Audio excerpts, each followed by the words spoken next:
You're not going to leave her alone. I shouted into my phone, my voice cracking with panic.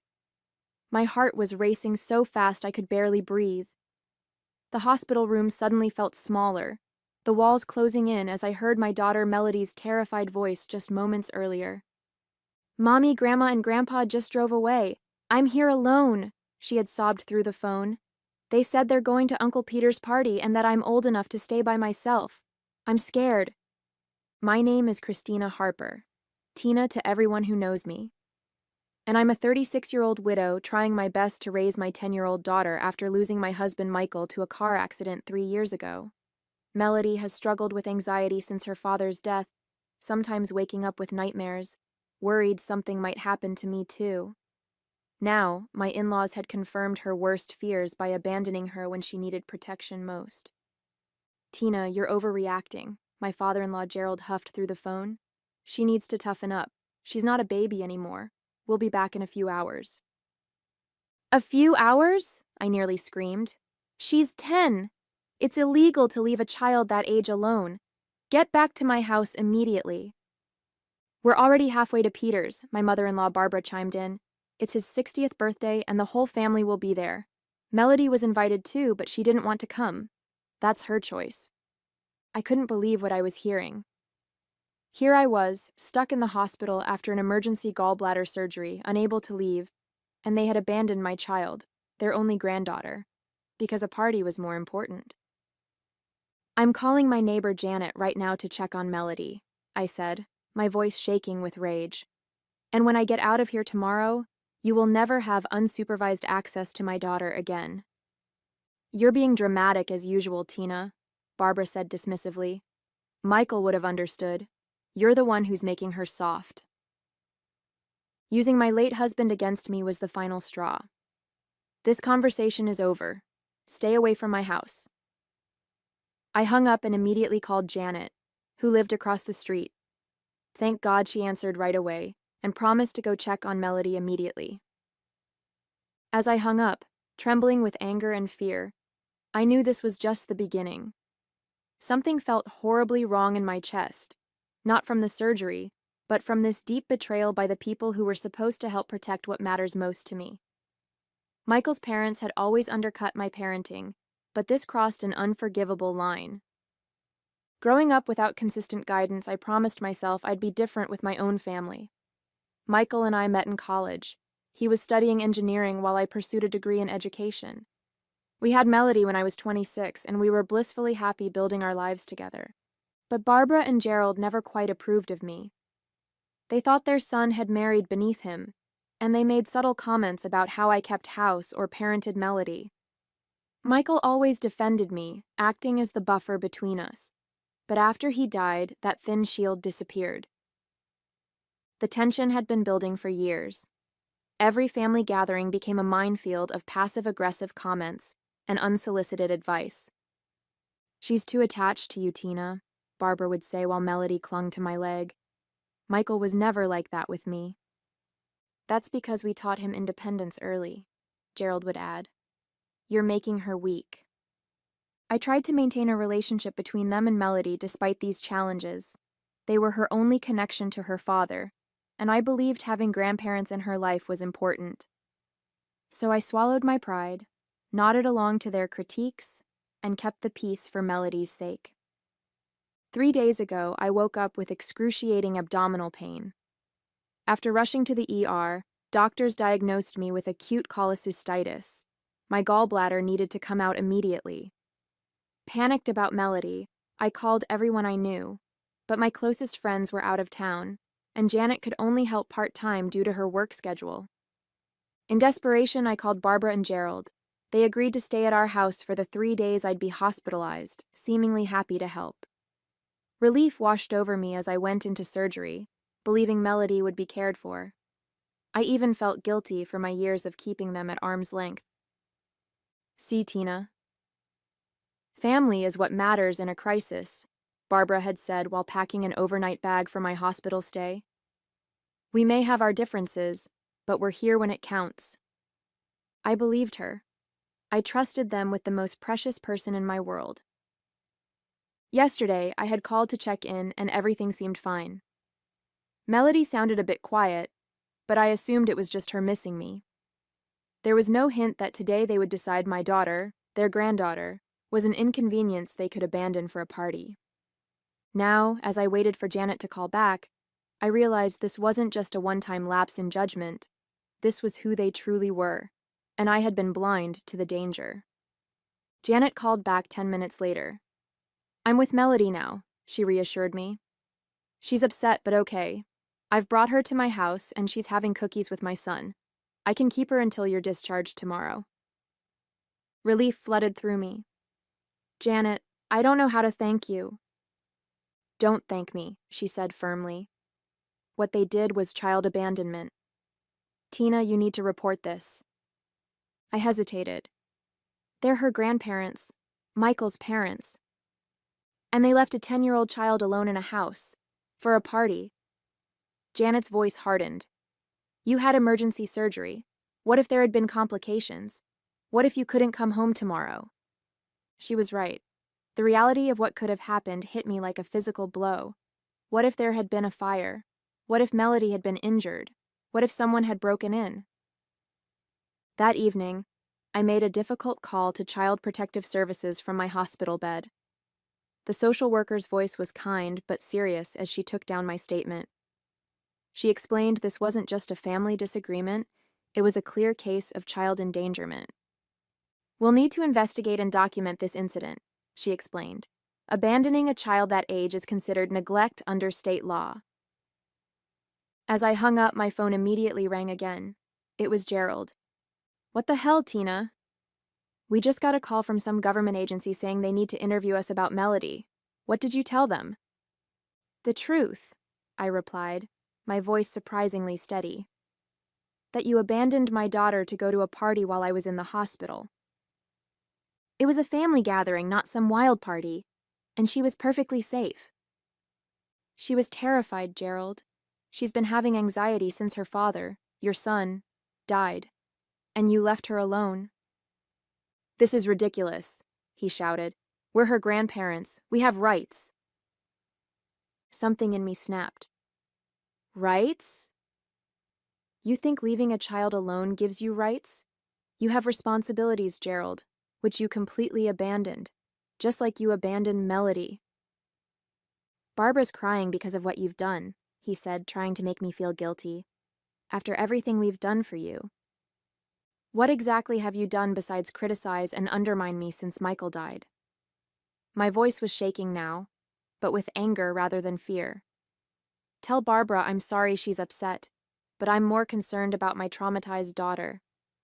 I'll be home tomorrow, and I don't want either of you at my house."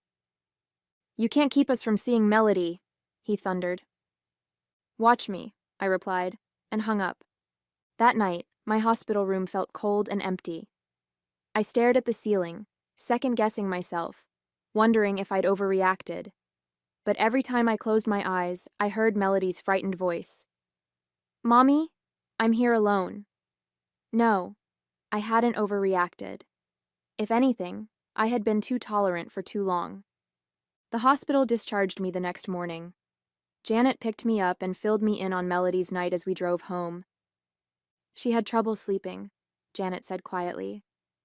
"Kept asking if you were really coming home today." My heart ached.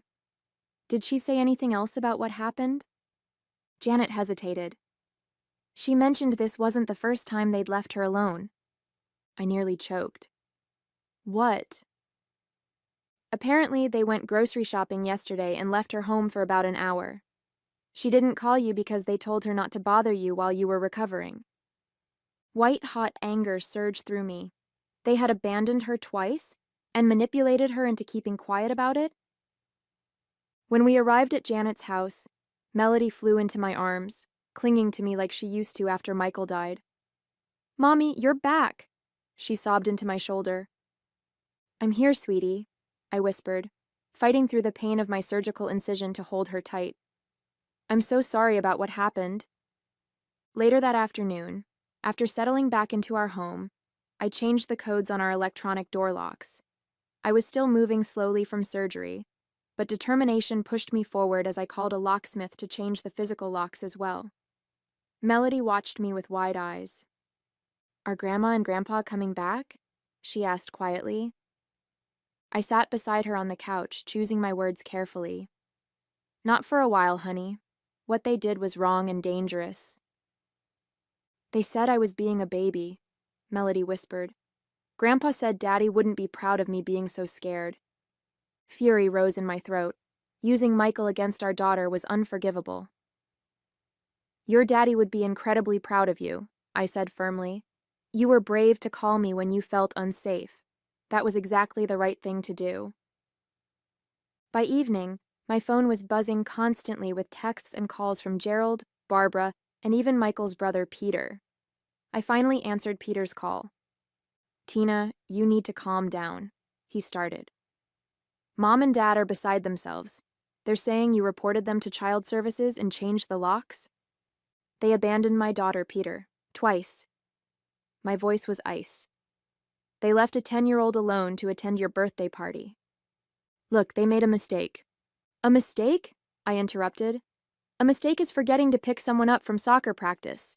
Deliberately leaving a child alone after being trusted with her care is a choice." "They're family, Tina. Melody's grandparents."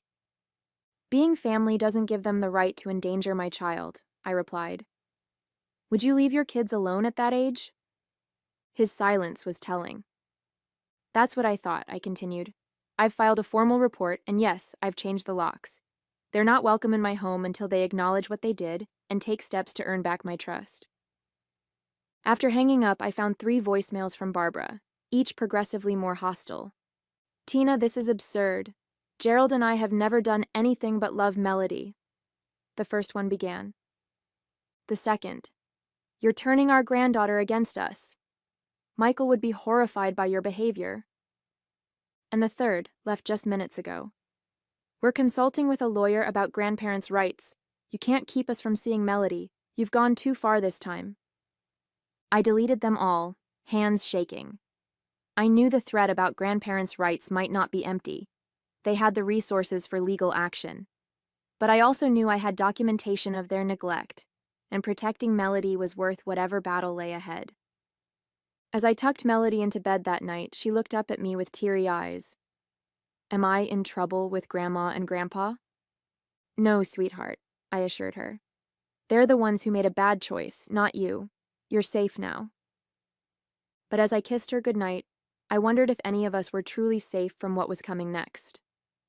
The next morning, I received an email from CPS confirming they'd opened an investigation. The social worker, Ms. Patterson, would be interviewing all parties involved, starting with a home visit that afternoon. The email also included resources about child safety and family counseling. I was walking Melody to the bus stop when my phone rang again. Barbara's number. I declined the call, but a text followed immediately. "We're coming over at noon to talk. This has gone far enough." My hands trembled as I texted back. "Do not come to my house. I will call the police if you show up uninvited." 3 dots appeared, disappeared, then appeared again before her response came through. "You wouldn't dare." "Try me," I wrote back. After seeing Melody safely onto the school bus, I called the non-emergency police line to report potential unwanted visitors. The officer was sympathetic, especially when I explained the CPS investigation, and promised to have a patrol car drive by around noon. At 11:55, true to their word, Gerald's SUV pulled into my driveway. I watched through the front window as they marched up to my door, Barbara's face set in determination, Gerald's in anger. When they found their key wouldn't work in the new lock, Barbara rang the doorbell repeatedly while Gerald pounded on the door. I didn't open it. Instead, I spoke through the video doorbell. "I told you not to come. Please leave my property." "This is ridiculous," Gerald shouted at the camera. "We have a right to see our granddaughter." "Your granddaughter is at school, and you have no right to be on my property after I've asked you to leave. The police have been notified." As if on cue, a patrol car pulled up. The officer approached calmly, speaking to Gerald and Barbara while I watched through the window. Gerald's face grew redder as he gestured wildly toward my house. Eventually, they got back in their SUV and left with one final glare toward my door. The officer knocked gently. "Ms. Harper, they're gone now. Would you like to make a formal statement about the situation?" I invited him in and explained everything: the abandonment, the CPS report, and their showing up despite my explicit request not to come. He took notes and assured me they wouldn't be back today, but suggested I might want to consider a temporary restraining order if the harassment continued. After he left, I sat on my couch, physically and emotionally drained. The site of my surgery throbbed, and I realized I hadn't taken my pain medication that morning amidst all the chaos. My phone rang again. This time it was Peter's wife, Jessica. "Tina, what's going on? Mom and Dad just called Peter in tears saying the police escorted them away from your house." I sighed. "They showed up uninvited after I explicitly told them not to come.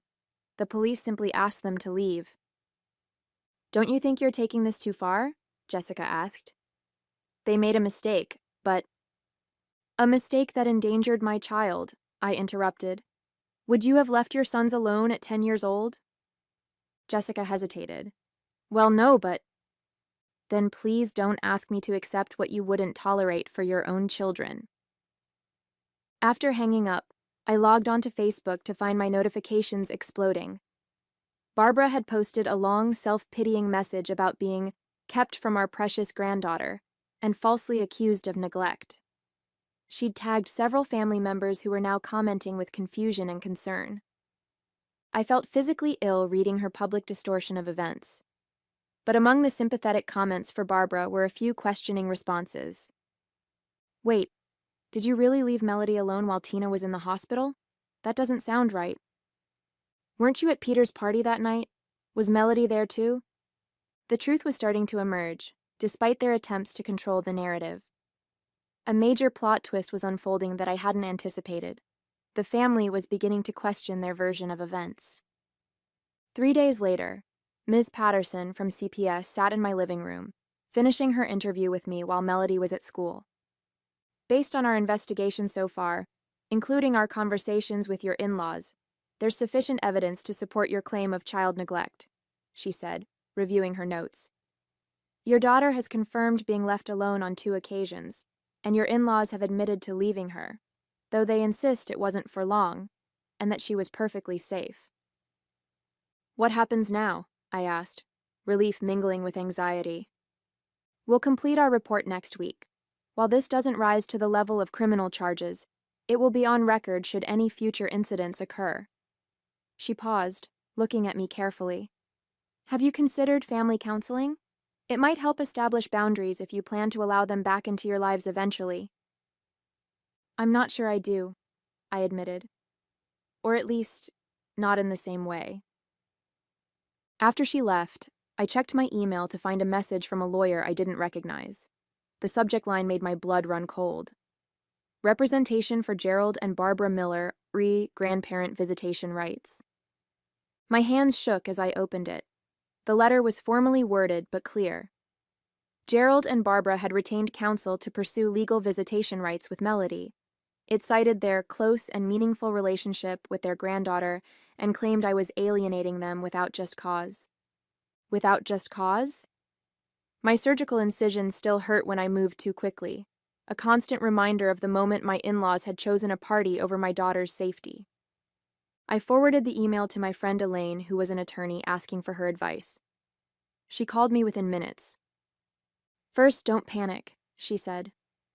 "Second, they're overplaying their hand. Grandparents' rights cases are notoriously difficult to win, especially with an active CPS finding of neglect. I'd be happy to represent you if it comes to that." "Thank you," I said, my voice breaking. "I just don't understand how they've twisted this around so completely. They're acting like they're the victims." "People who can't accept responsibility often flip the narrative," Elaine explained. "But the facts are on your side, Tina." That evening, as Melody and I were eating dinner, the doorbell rang. I checked the video feed to see Peter standing there alone, looking uncomfortable. I hesitated, then opened the door. "Can we talk?"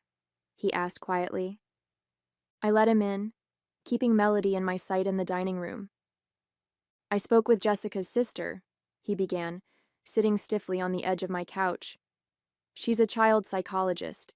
She said what Mom and Dad did was absolutely inappropriate and potentially traumatic for Melody. He ran a hand through his hair. I didn't want to believe they would do something so irresponsible. I didn't either, I said softly. That's why I trusted them with her care. Peter looked genuinely troubled. I had no idea Melody was alone when they came to my party. They told everyone you'd arranged alternative care, and that's why she wasn't with them. This new revelation stunned me. They lied to the entire family? I'm afraid so. He looked toward Melody, who was watching us cautiously from the dining room. May I speak with her?